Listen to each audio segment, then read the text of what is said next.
नमस्कार दोस्तों, स्वागत है आपका हमारे चैनल पर DK कर्न्स।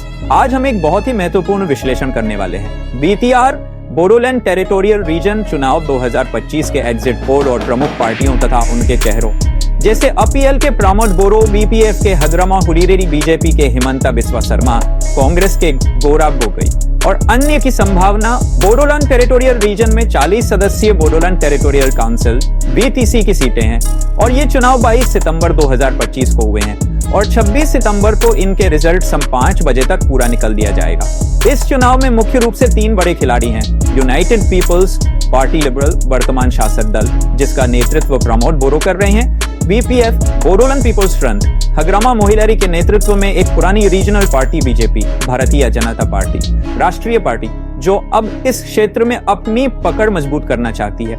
इसके अलावा कांग्रेस और अन्य छोटे दलों ने भी इस लड़ाई में दावेदारी की है।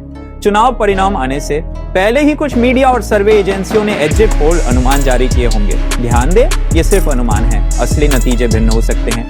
कुछ संभावित रुझान निम्न प्रकार हो सकते हैं। UPPL 15-25 सीटों तक वर्तमान सत्ता होने की वजह से पार्टी को मजबूत माना जाएगा। यदि उनकी जन समर्थन बनी रही तो बहुमत की ओर बड़ा कदम। BPF 5-12 सीटें कमजोर स्थिति से वापसी की कोशिश। अगर स्थानीय मुद्दों पर वो अच्छा कैंपेन करें तो कुछ खाता खोल सकते हैं। BJP 5-15 सीटें। BJP बड़े राष्ट्रीय संसाधन और प्रचार बल लेकर मैदान में है। यदि छोटे दलों के साथ गठजोड़ हो तो संख्या बढ़ सकती है। कांग्रेस 1-5 सीटें। कांग्रेस की स्थिति इस क्षेत्र में कमजोर मानी जाती है, लेकिन अगर रणनीति सही हो और स्थानीय नेताओं का ध्रुवीकरण हो तो कुछ सीटें मिल सकती हैं। अन्य स्वतंत्र उम्मीदवार 3 सीटें। स्थानीय ख्याति वाले उम्मीदवारों को संभावनाएं, लेकिन बड़े दलों के दबाव में सीमित असर। प्रमुख उम्मीदवारों की रणनीति और दबाव UPPL की मजबूती का आधार। स्थानीय हित, जनसंपर्क, विकास योजनाएं और सत्ता का फायदा हो सकता है। अगर प्रमोद बोरो की छवि मजबूत रही और उन्होंने जातिगत तथा बोरो हितों को प्रमुखता दी तो वे अच्छा प्रदर्शन कर सकते हैं। BPF को अपनी पहचान को पुनर्जीवित करना है।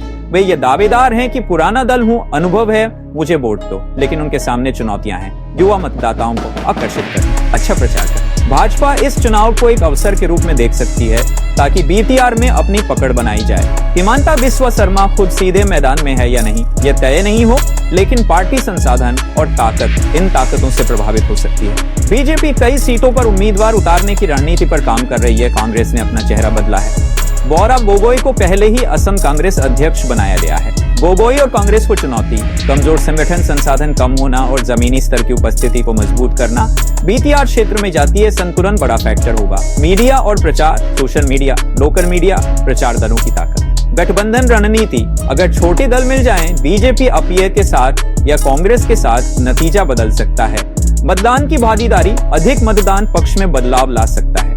इस वक्त अनुमान लगाना थोड़ा मुश्किल है, लेकिन संभावना है कि UPPL प्रमोद बोरो सबसे बड़े दावेदार के रूप में उभरे। BPF हग्रमा मोहिलारी को वापसी के लिए कड़ी मेहनत करनी होगी। BJP यदि गठजोड़ और संसाधन सही ढंग से लगाए तो वे कुछ सीटें हासिल कर सकते हैं। कांग्रेस गौरव गोगोई की चुनौती बड़ी है। उन्हें कमजोर संगठन को सुदृढ़ करना है और युवा मतदाताओं को जोड़ना है। याद रखिए, एग्जिट पोल सिर्फ अनुमान है, असली ताकत वोट देने वालों की होगी।